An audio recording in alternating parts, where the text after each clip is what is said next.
Take a book down from the shelf, and what with programs on the air, I keep pretty much to myself. Mr. Saturday dance, heard they crowded the floor, couldn't bear it without you, don't get around much anymore.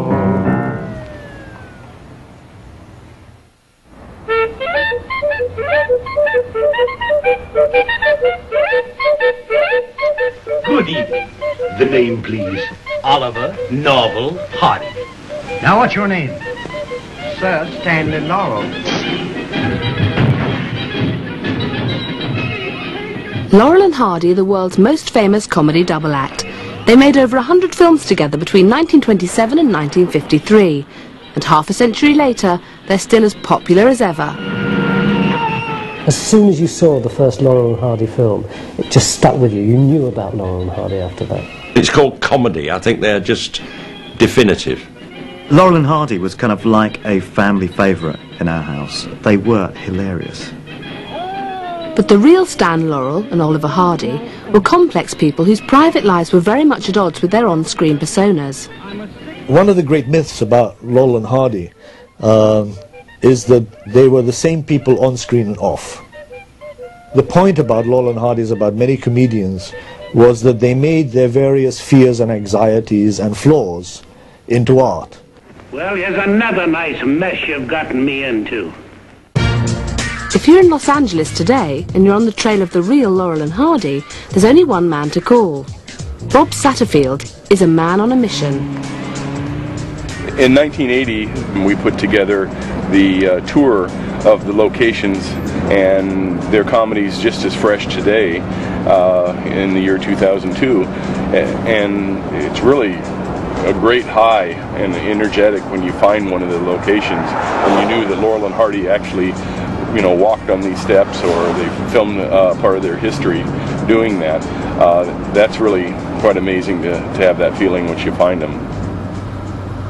But our search for the real Stan Laurel starts not in Hollywood, but in northern England, where Stan Laurel, or Stan Jefferson as he was christened, was born in the market town of Ulverston in 1890, the eldest son of a family with a strong theatrical tradition.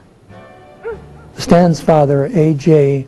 Jefferson, was a playwright, he was a comedian. In fact, Stan's birth certificate has as the profession of father comedian. And so Stan was simply brought up in the business. He was backstage a lot, and he of course adored the comics. They were his idols, and he would watch them from backstage and determined very early that that's exactly what he was going to do. Though his father wanted him to be a theatre manager, Stan was already headstrong enough to want to follow him onto the stage, despite the insecurities of a life in vaudeville. It was hard work, travelling all over the country all the time. And you know, of course then you've got to fix up trying to get digs somewhere. I mean, I'd many times got to the theatre and I hadn't got any digs. I got nowhere to sleep that night. But Stan was determined enough to get an audition at his father's theatre in Glasgow, without his father's knowledge.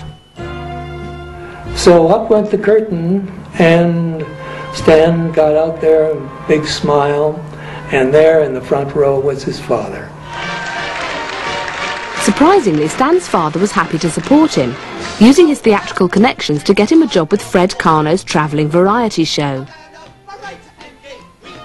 You would see a conjurer, acrobats, dancers, singers, all different people, and it was such a variety, and that was why it was called variety theatres. And Karno's leading man was a certain Charlie Chaplin.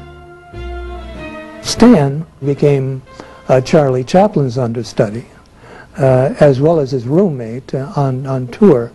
Well, Stan could do virtually anything that Chaplin could do. When I was very young, and I can't remember why, I met an old man in Leeds, my hometown. He'd worked at the old Hippodrome Theatre, I think, in Leeds, that no longer existed. and the Fred Carno Company came. And he remembered the principal comedian very well. He said he was brilliant and nobody liked him. Everybody liked his understudy who could do everything he did. The star was Charlie Chaplin and the understudy was Stan Laurel. While Stan dreamed of following his father as a comedian, on the other side of the Atlantic, young Laurel Hardy's life was forged by his father's premature death when he was just a baby. I think young Hardy may well have been to an extent doted on by his mother, having lost his father as a baby. One of Hardy's half-sisters felt that the boy overate to compensate for the loss of his father at such an early age. Oliver grows up as the fat boy of a small southern town where it's a very bad idea to be different, and where the solution is, like many kids who are perceived to be different, to try and be popular by any means necessary.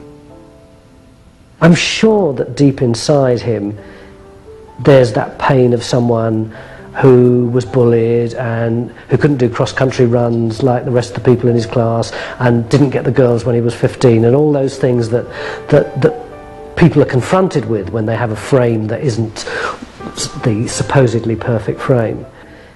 He was not particularly good as a scholar. At one point he was actually put into a military academy from which he ran away but only be pacified after a liberal supply of biscuits from his mother. But overall he loved music, and I believe he was temporarily at least a student at the Atlanta Conservatory of Music in order to channel this interest. But it was film that really captured the young Oliver's imagination. In 1910, he got a job at the local cinema as an assistant, where he frequently sang to entertain the audiences between films.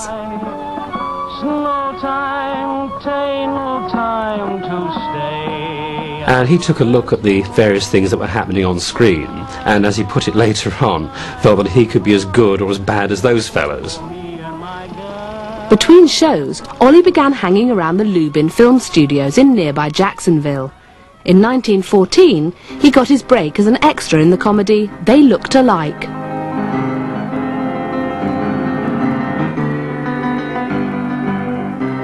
I think size is always really double-edged for a performer, but you can decide whether or not to make your size work for you.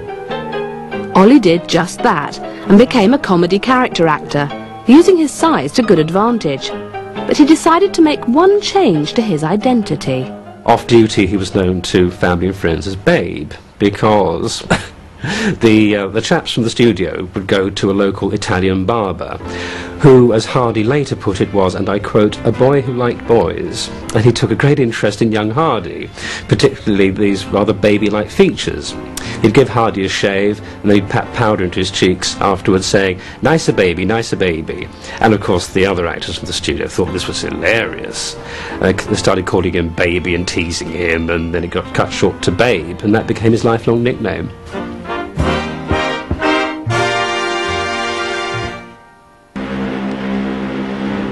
Stan had left England in 1912 to tour America with the Carno troupe, but when he got there, he decided to go it alone. He began performing at vaudeville theatres across America. By 1917, he had teamed up with the Australian actress May Dahlberg.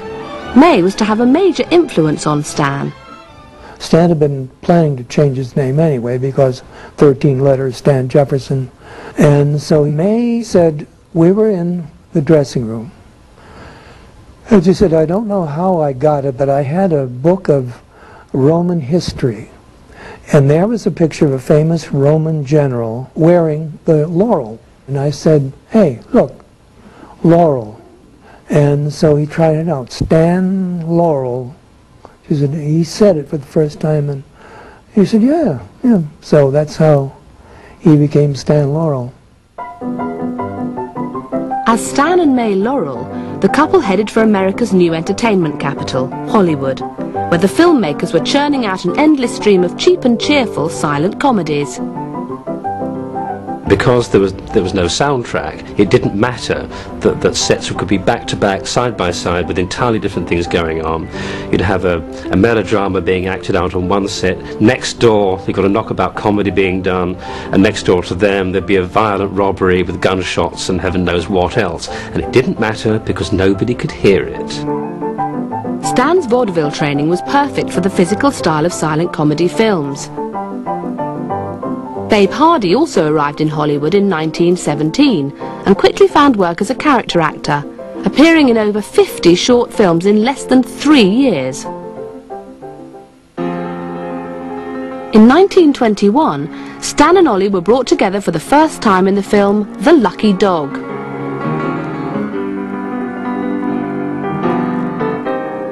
It's interesting to watch the two of them in Lucky Dog, because although the characters they're playing bear no resemblance to anything from their mature work, there does seem to be a kind of interaction between them that you would expect more from actors who had known each other for many years. But no one, least of all Stan and Ollie, saw the potential in their pairing. It was another 6 years before they worked together again.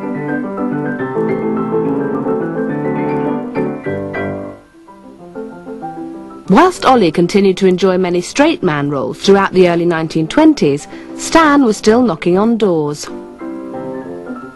Stan's determination was to be a success in show business.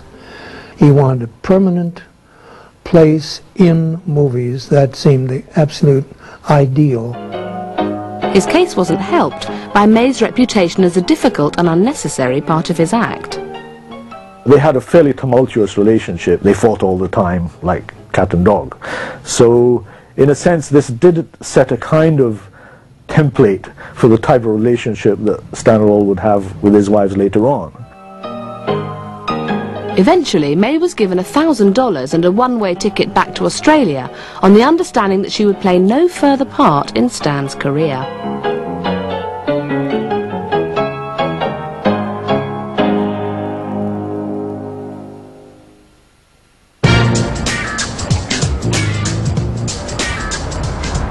We're at the corner of National and Washington Boulevards in Culver City. This is the site of the former Hal Roach Studios. Just beyond these bushes here is where all of the films that Laurel and Hardy made at Hal Roach Studios were shot. Over here is the plaque of the site of the Hal Roach Studios from 1919 to 1963. So we were honored to be able to put that in his honor. By now, both Stan and Ollie were working for top Hollywood producer Hal Roach. In 1926, Roach teamed them together again as a duo in the film Duck Soup. They were together. Then the next picture we gave them a little more together, and we could really see that this is going to make a team. It's just seeing the two together and how they complemented each other. I mean, that they were so entirely different in type and so entirely different in character that after that we teamed them as two comedians. But it was their next film, The Second 100 Years, which cemented their status as a comedy duo in the minds of the movie-going public. From now on, they would always be known as Laurel and Hardy. It was unlike anything else I'd ever seen before. As soon as you saw the first Laurel and Hardy film, it just stuck with you. You knew about Laurel and Hardy after that. If one dominated the other, they wouldn't have been so successful. They just went like that. Chums. The thing about a little guy in front of the camera is that unless you've got a big guy with him, you don't know he's little. When I was doing Blackadder, because Rowan is over 6 foot, everyone knew I was that small. And one of the perfect things about Laurel and Hardy is those two different sizes. It's not just that Oliver Hardy's big, he's seriously big, and it makes that character of Stan Laurel doubly appealing.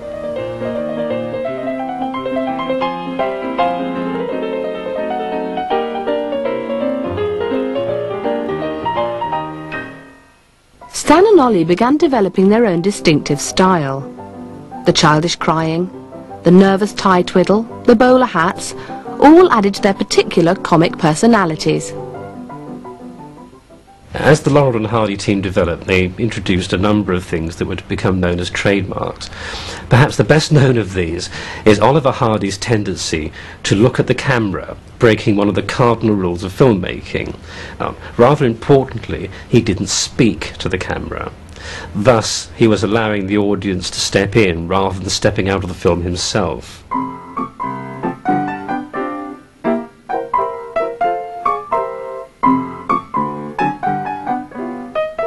I would challenge anybody to tell me who could do a double take better than Oliver Hardy.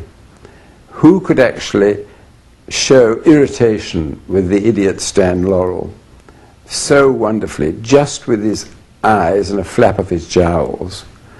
There were so many things that Oliver Hardy could do incredibly well. Stan's hair scratch and bringing up the hair up to a little point happened early on inadvertently in one of the films. He took off his hat and the hair was standing up and got a laugh. If you keep your face still as a performer, then the audience starts to empathise with you and runs their own movie. So that when Stan Laurel's face is absolutely still, you invest him with all the things that you think that he's thinking.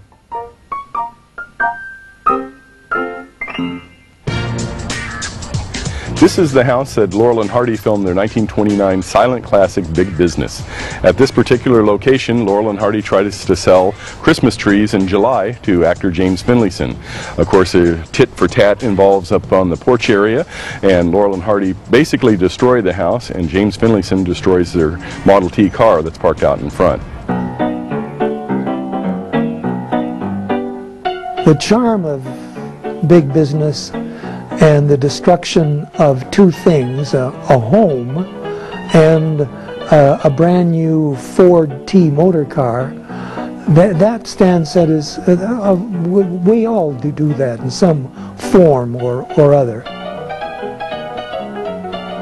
There are kind of things in Laurel and Hardy films that are remarkably subtle, you know, and they kind of understood screen technique, I think, very, very quickly. There's an innocence about the way they work that is more and more appealing when you've been through all the undergrowths of other comedians and comedy and people trying harder and harder for effect and trying to do something, trying hard to do something different. And then you see Laurel and Hardy and it's like a masterclass because they take you back to basics. Laurel and Hardy gradually developed a style that depended on doing things quietly, almost restfully, and that, I think, is part of the clue to their success, in that during those reaction times they became simply more human. Effectively, they were kind of children in adult bodies, and that was always appealing. Everyone has been a child, so everyone could relate to that aspect of them. For childlike characters, they can be very adult, very assertive, even if they don't take their revenge in quite an adult manner.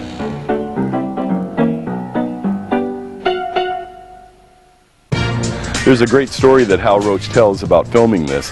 They needed a bungalow and they got an employee that lived in this house, got the keys. Keys didn't work, so they tore down the door because they were going to do it anyway. They filmed for 3 days. A family pulls up.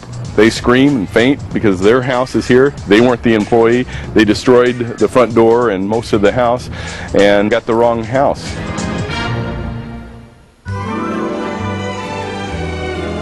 Over the next 2 years, Stan and Ollie established themselves as a star team, making 21 silent films together.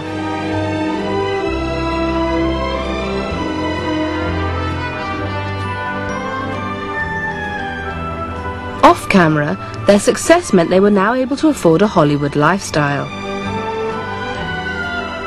After dispatching May, Stan had met and married actress Lois Nielsen in 1926, whilst Ollie had married another actress, Myrtle Reeves. The thing was that it's very difficult, I'm sure, to marry somebody who's entirely wrapped up in their work. And I think that the main thing to know about both Stan and Oliver Hardy is they were craft actors. Essentially, the one thing that interested them in life was to act. It was to exercise their craft. They were not in it for the money. A new invention in 1929 was to change Hollywood forever. Talking pictures heralded a new cinema era and ended careers for many of the stars of the silent screen. But for Stan and Ollie, sound added a new dimension to their familiar characters. Dear ladies and gentlemen, we present for your entertainment and approval, Laurel and Hardy. Good evening. The name, please. Oliver Norval Hardy. Now, what's your name? Sir Stanley Laurel. Not only were they lucky in that the voices suited the characters, they also served an additional purpose in distinguishing their origins. Suddenly, Hardy's natural southern accent was there to complement the southern colonel mannerisms, the gestures. Meanwhile, Stan Laurel's nondescript English accent was flat and bland and seemed to fit in with the bland idiot image he was cultivating. Oh. What's the matter? Did you swallow something? I'm a sick man. An awful sick man. Oh, sounds funny to me. You were all right a minute ago. You see, I know I was. It hit me all of a sudden. Knocked me right into a heap. They were able to make the transition easily because they were just more than comedians who fell down and dropped their pants and that sort of thing. They were much more than that. There was a sort of agenda, a kind of emotional agenda under their work, which was striking and which could flourish in sound as well as silently. Sound meant Ollie could show off his beautiful singing voice. Shine on, harvest moon, up in the sky. I ain't had no loving since January, April, June or July.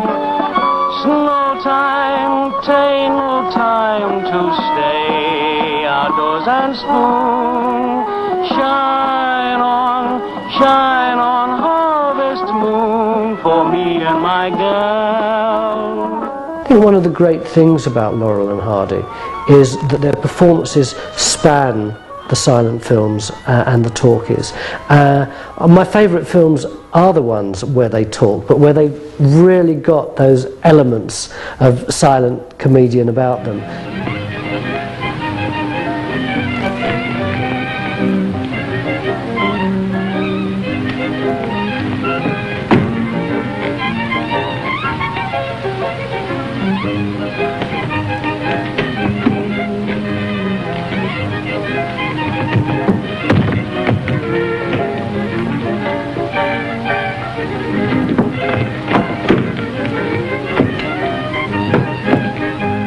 With most of their films, I didn't care for the scripts all that much. I didn't think a lot of the lines were terribly funny. It was the expression on their faces that made them so.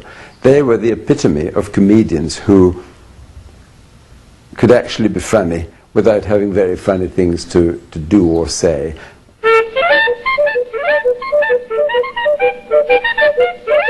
Sound also introduced Laurel and Hardy's theme tune, the Cuckoo Song.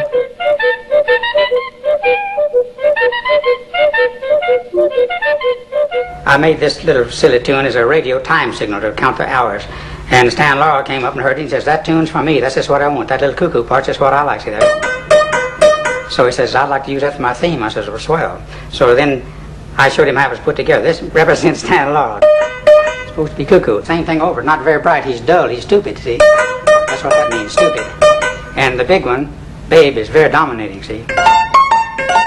Arrogant. He's the boss. Like a bugle call in the army, see? So we put them together.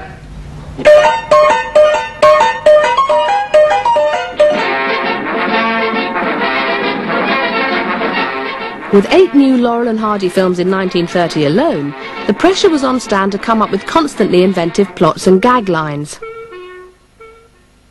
Though on screen Ollie's character may have been the more dominant, off-screen Stan was the one in charge. Stan had been directing films for Roach since the early 1920s. With the advent of sound, he added script writing to his unofficial duties of director, choreographer and film editor. That is quite a drastic contrast with this little crying innocent you see on the screen. He was the absolute brains behind devising and writing stuff and doing it all, this little innocent simpleton.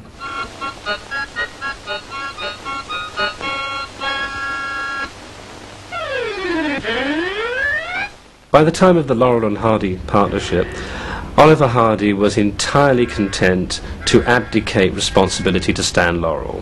When it came to who did the directing, who suggested the gags, who handled the business, who made the public announcements, he would leave it to Stan, because he had total confidence in him as comic, director, actor, businessman.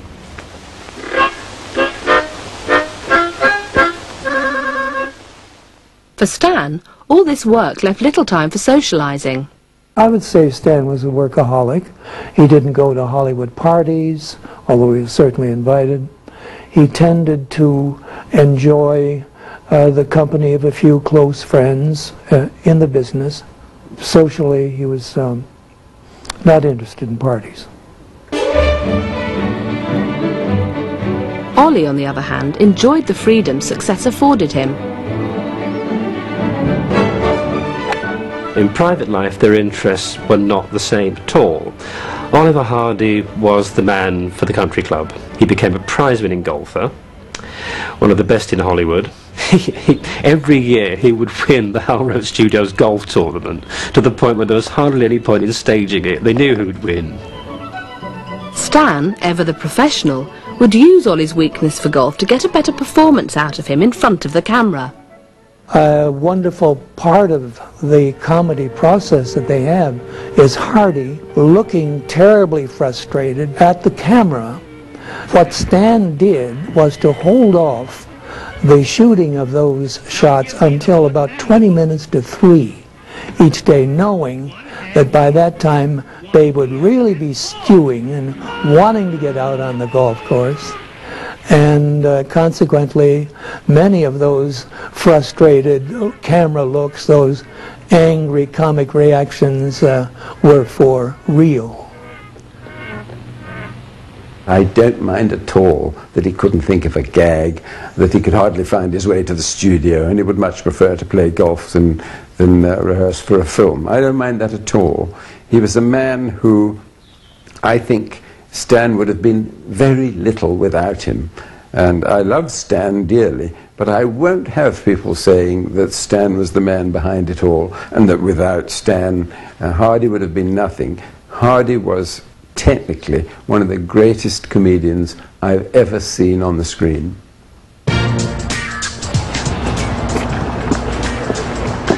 We're at the site of the stairs in which Laurel and Hardy used in The Music Box, their 1932 film in which they won their only Academy Award. In that film, they took a piano and lugged it up the flight of stairs several times.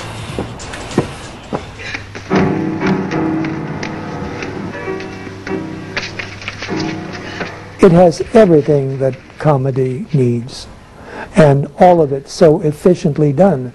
It certainly is the best of their short subjects, because there's not a wasted second in it. Would you gentlemen please let me pass? Why, certainly, ma'am. Why, just a moment. In all their films, they're incredibly aspirant. You know, there's no film in which Laurel and Hardy, their aim is to do nothing and have an easy life. You know, they want to have an easy life, but go about it in the most complicated way.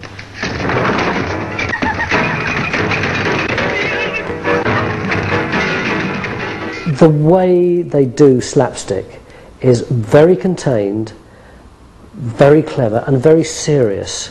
You know, when they're shifting that piano, it's a real job which they're doing for them. They're not kind of showing off for the camera. This is something that they're doing for them. And when it runs away, it's a real problem. And as a kid, you're sitting there, oh no, what's going to happen?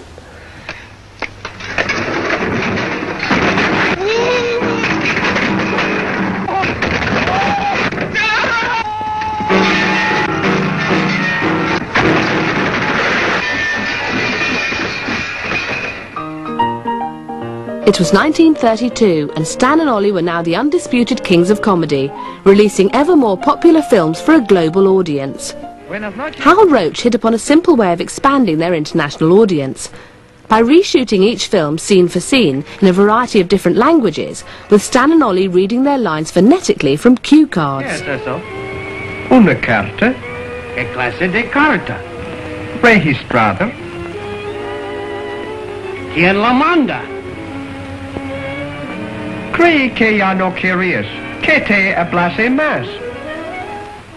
They would have a dialogue coach who would recite the lines, and Stan and Babe would, on a blackboard, make their version of it, and giving the Spanish or Italian, whatever it is, in their own tones. ¿Cómo? Sí y no. Es y no es. Es y no es. Ajá. Y Me estás poniendo nervioso. A ver esa carta. No. The translation of Laurel and Hardy films into different languages also meant they were known throughout the world by very different names. In Sweden and Norway they're known as Helvan and Halvan. In Hungary, Stan and Span. In Poland, Flippy Flap. In Romania, Stan and Bran. In Portugal, O Buca and O Estica. In Greek, Xanapol and Ashnoi. In Egypt, El Tikin El Rufain. In Israel, Hashaman Ve Haraze. And in Turkey, Sishman Ve Zaif. And I remember during the war, like Neapolitans crying out, they'd call out to somebody who they thought was a bit of a fool and say, "Way, Walio! Walio!" Laurel and Hardy was kind of like a family favourite in our house. Because my parents and my uncle had seen Laurel and Hardy films before they came to this country, I was kind of brought up with the Laurel and Hardy thing. It was that kind of weird thing of kind of my parents kind of telling me about India when I was born in London, but telling me about India and saying, well, you know, we had our family there, and, you know, going up to the Himalayas is amazing, and the food is wonderful, and Laurel and Hardy were funny, and we kind of like, and it just became part of this ownership of being Indian. So I was always slightly surprised, and still am, when people don't say they don't like Laurel and Hardy, and especially Indians, because I just think, well, wait a minute, you're Indian, you know, it's part of your culture, for God's sake.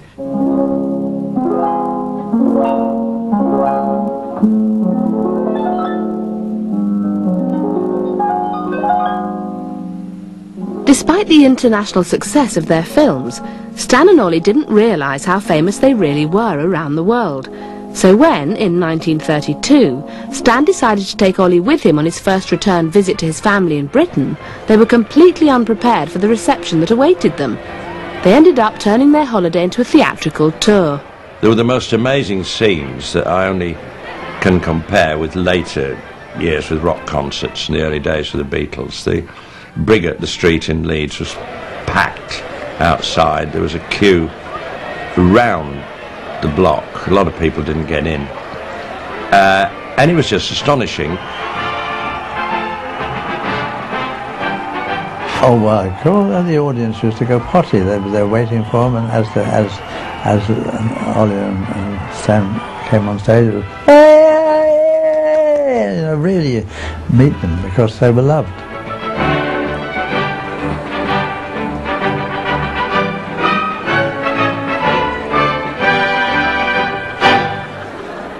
By the time they returned to the Roach Studios, the film industry was undergoing a new change in direction, with feature-length films replacing shorts at the box office.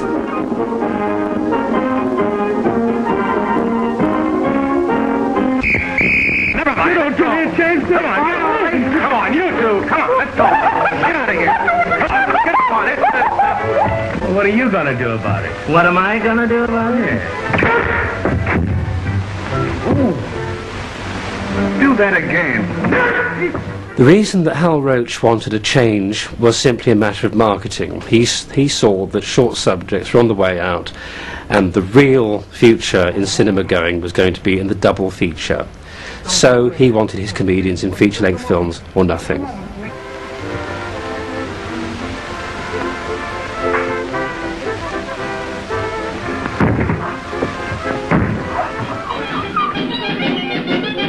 Stan and Ollie's move into features saw them embrace a range of styles, from costume drama to western to operetta. Though their feature films were more heavily scripted, Stan and Ollie continued to improvise whenever they could. With the feature-length films, they needed more in the way of formal scripting. But even then they could improvise because, as an example, when they did one of their operettas, Babes in Toyland, they had a young actor, Henry Brandon, playing the villain. And he got onto the set, and this was a very expensive feature film. You'd think they'd had everything prepared in advance, but no. On the set, Stan Laurel says, "OK, look, we're going to do this. You do this, babe. Henry, you go over there and do this." And right, off we go. And Brandon was rather puzzled. He just said to Laurel, aren't we going to rehearse? And he got the reply simply, "Do you want to spoil it?"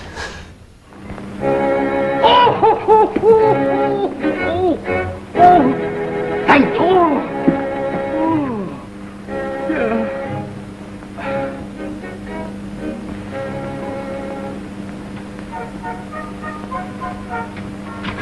Come on, we'll be late for work. Say this.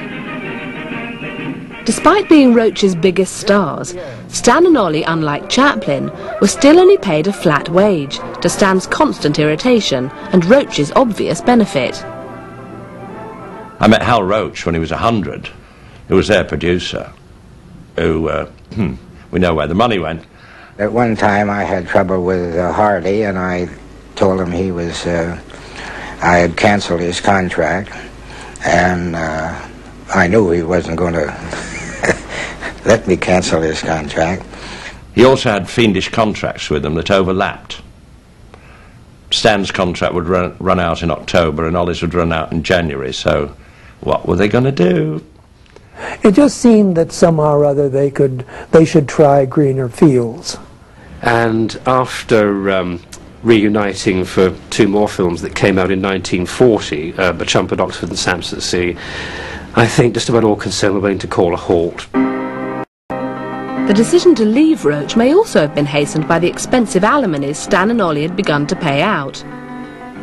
They were both enormously fond of women, particularly Stan, who got married endlessly and was an amazing Lothario.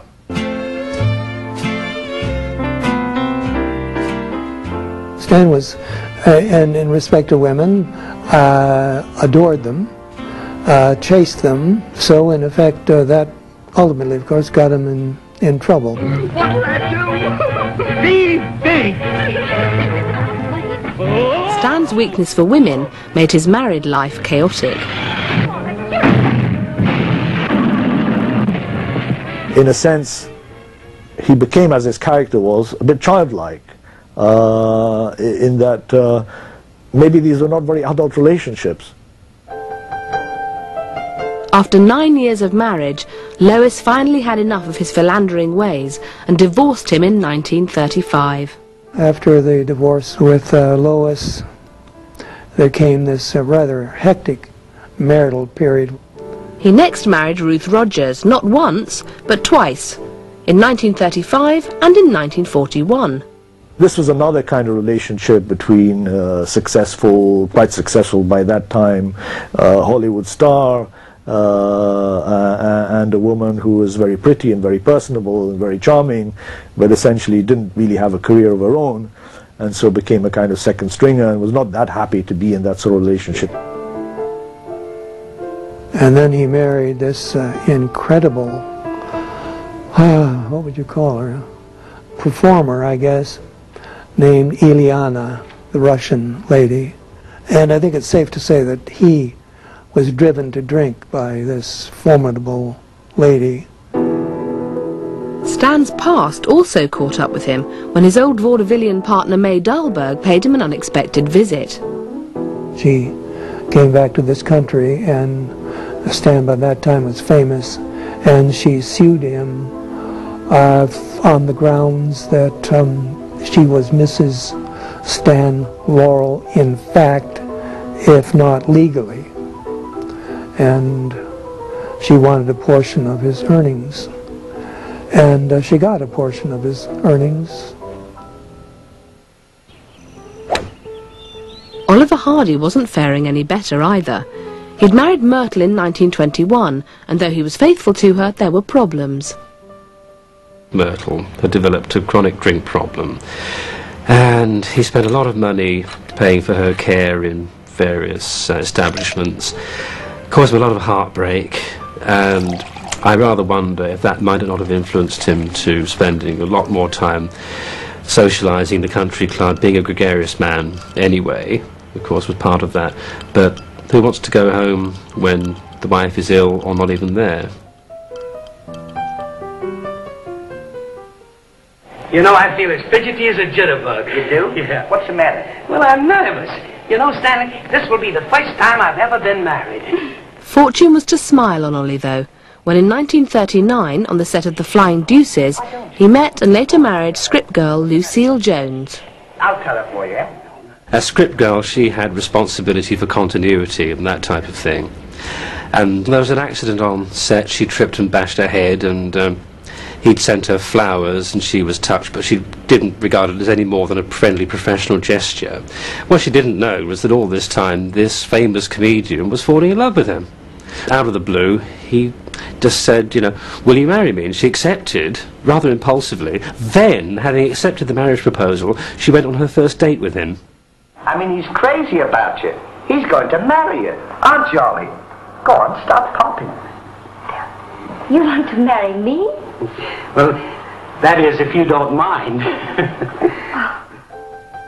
Now happily remarried and settled with Lucille, a different Oliver began to emerge. He hated being fat. And it's something that too many people didn't know that, because with other people he would just laugh and say, well, that's the way, that's my bread and butter. I have to be big, you know, and that, and he would ridicule it in that way. But with me, he would, I knew how he felt, and he would, many times, he would stand and he'd walk up behind me. For instance, I'd be at my dressing table, or I'd be in front of a mirror, and he'd walk up behind me, and he'd say, look at me, look at me. How could you love a great big fat man like me? I mean, that's something I've never told anyone before in my life, but it was, I mean, it's one of those little personal things that do happen between a man and the wife.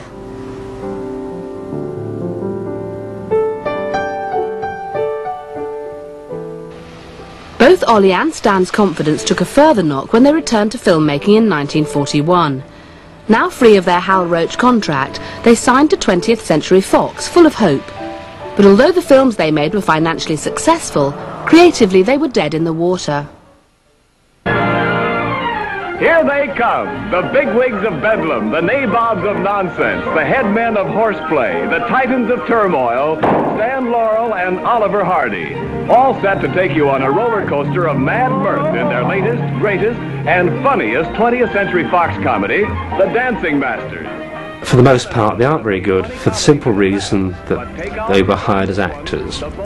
Suddenly, Stan Laurel was not unofficially directing, he wasn't heading a gag team, he wasn't editing, he wasn't doing anything behind the camera.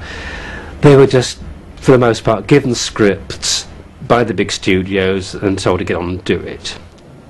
My foot's gone to sleep. Is there anything I can do to make you comfortable? What are you whispering about? I didn't want to wake your foot up. Oh. Laurel and Hardy were handed scripts, and they were told to follow the scripts. They never did that. But at MGM and Fox, they had to do it the studio way. Sheer stupidity. When you look at Laurel and Hardy's work, you have to say that at least half of it wasn't terribly good. What's the combination to this thing? 2 turns to the left. 1, 2. What do you mean, 2 turns to the left? Hold this a minute. 1, 2. I mean, they were wonderful, but the scripts weren't terribly good, the films weren't terribly good.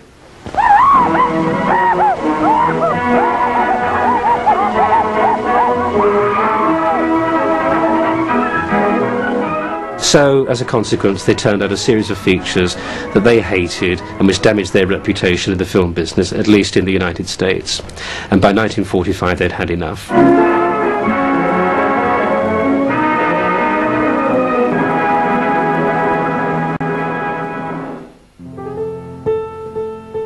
Stan felt humiliated by their experiences at Fox and MGM. They were by now both middle-aged men, and when the Fox contract ended in 1945, they were ready to finish their film career, after over 100 films together.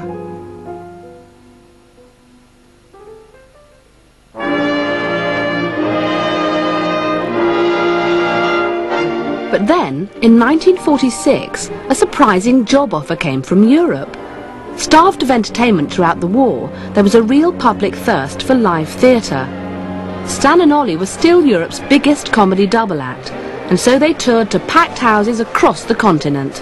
They had no idea that the reception was going to be quite as it turned out to be, because as the ship was pulling in, word had gone around that Laurel and Hardy were coming, and all of the church bells started to play their cuckoo theme.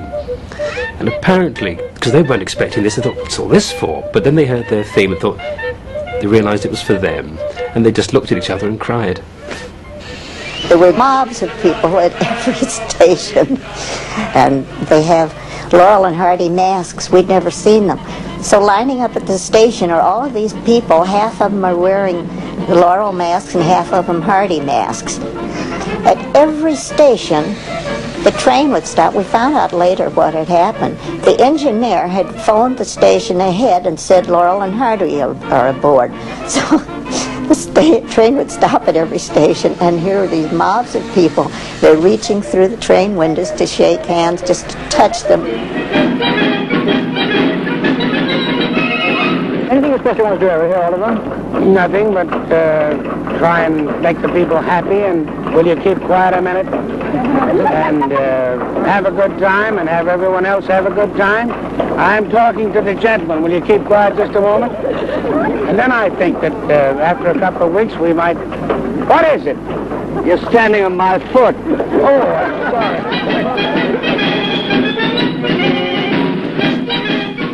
For the first time, Stan and Ollie performed new material live on stage before an adoring public. And it was an air of unreality. You couldn't believe it was them. You had some sneaking feeling that we'd all pay and go in and they'd show us a film or something. You couldn't, no, you didn't see people like that. That didn't happen. And on they came, and the ovation was just astonishing. It was probably 3 or 4 minutes, but seemed 15. I mean, the people were cheering and shouting, and the affection for them, and they just stood there, tears running down Oliver Hardy's face. He couldn't cope with this emotional welcome they got. I'm so glad I saw them. To see them in real life there in front of you was an amazing experience. So you were there that night in that audience. Though ignored by Hollywood, Laurel and Hardy were being discovered by a whole new generation of American fans when their comedies were picked up by the new TV networks. But it was still a surprise to many when in 1950 the duo's resurgent popularity led a European film company to commission a new Laurel and Hardy film. Oliver, we met Stan just a short time ago, a couple of months ago as a matter of fact, and we found out that you and he were back together again in some of those wonderful pictures. Well, we've never been a project. No, that's true, but you know a great many of the people out there in the public have thought that you were. Well, that's true, because they've gotten us mixed up with other teams, you see. But Stan and I have been together for 23 years, and we're still friends. I think that's a record. That is a record.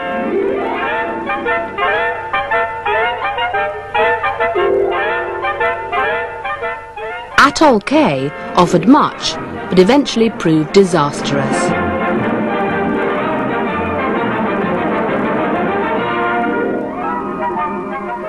The film of Atoll K was meant to have been shot in 12 weeks. Now, this was good news, particularly to two comedians who were getting on in years.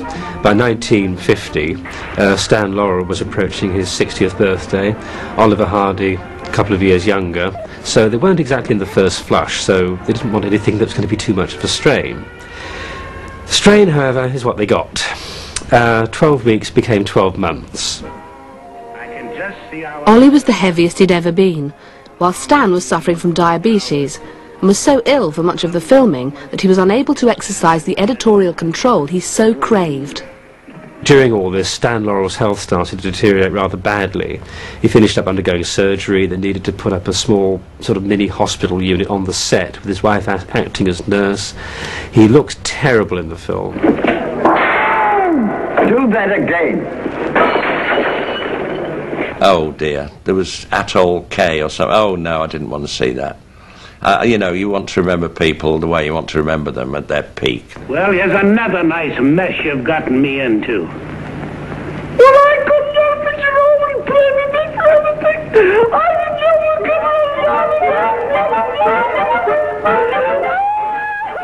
When it was finally released in 1953, the film was both a critical and a commercial failure, prompting Stan and Ollie to call a final end to their film career.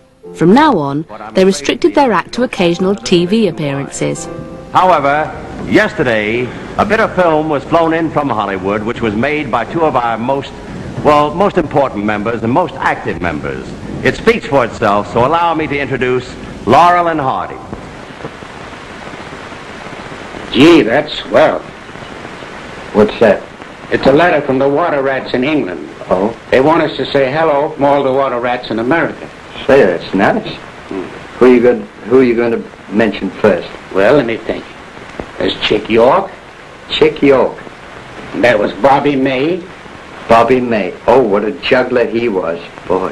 And last but not least, Daniel Dolinoff and Freddie Morton. They all send greetings. Goodbye, brother water rats, and our many friends and fans. Good luck, and God bless you all. We'll never forget you. That's right, Stanley. We never shall. Goodbye. It was to be a poignant farewell to their fans, as it proved to be their last TV appearance.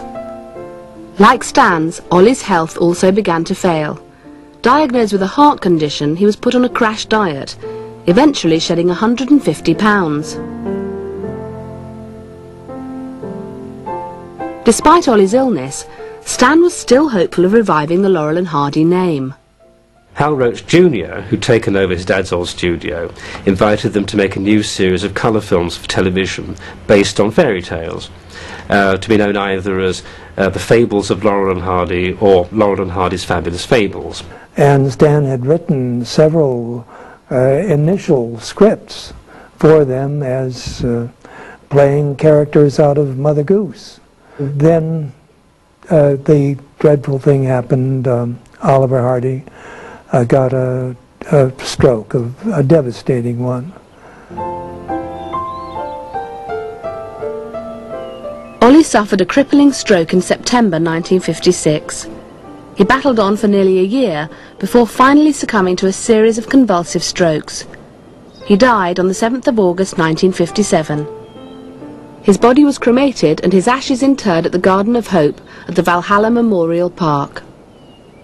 Stan is plunged into sorrow on 2 counts. His dear friend and co-worker and co-creator is gone, and the team of Laurel and Hardy is gone forever.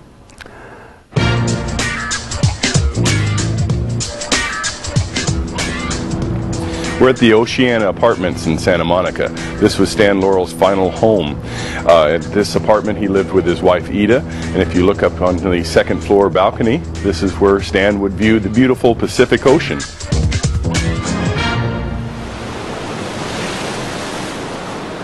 And he was very happy there because he could watch his beloved sea. And he said, I keep very occupied watching the sea. He said, nothing ever happens, but I like watching the sea. Stan missed the old days and would spend hours responding in person to letters from adoring fans. He also had time to indulge in a rather odd hobby. He would go out to a stationery shop and tour it, rather. He would go through every aisle, up and down, looking at all the things, appreciating them, and making little notes to himself. And in one instance, we went to a stationery shop in Santa Monica, and the man behind the counter looked quickly as Stan came in, and his eyes followed him as Stan went around looking in. I said, "May I help you?" And Stan said, "Oh, I'm just looking at the moment."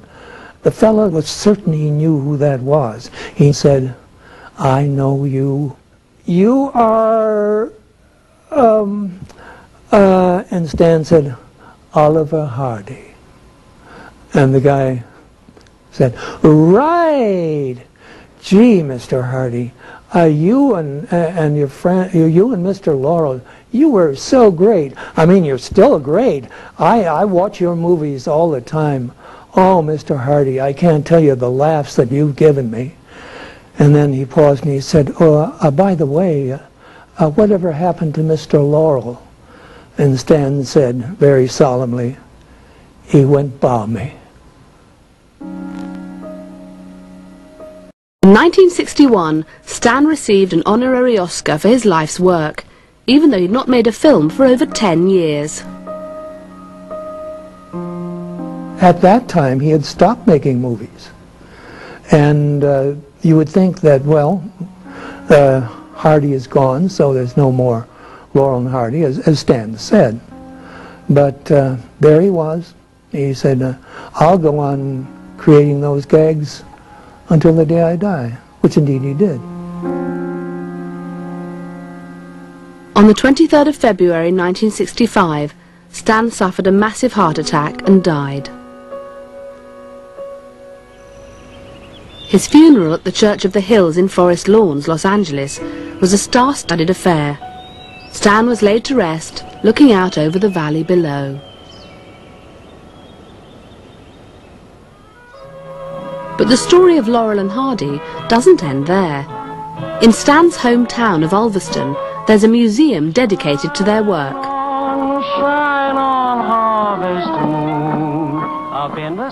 Their memory is kept alive by legions of adoring fans throughout the world, who gather regularly to watch old movies and reminisce at the genius that was Laurel and Hardy. Their comedy is timeless, and they are the eternal everyman, suffering at the hands of malevolent fate. They are, you know, and they're funny, of course, which is a good. Yeah.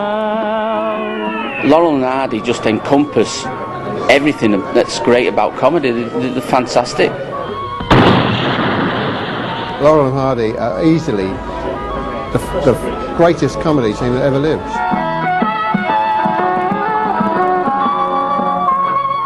I think most of us who have worked in comedy are consistently influenced by the voices of the preceding generations. Even if people haven't been directly influenced by Stan Laurel, they've been influenced by someone who's been influenced by someone who's been influenced by Stan Laurel. I think I'd be Ollie. Yeah, I'd be Ollie, who has always affronted dignity and everything. I'm always into things and trying to behave as if I meant to do it anyway. I would consider Laurel and Hardy both geniuses. They both contributed to Laurel and Hardy, an institution, and so I would say geniuses, or is it genius-i? Whatever the plural of geniuses is. Shine on, harvest moon, up in the sky. I ain't had no loving since January, April, June or July. No time, ta'n't no time to stay outdoors and spoon. Shine on, harvest moon, for me and my gal.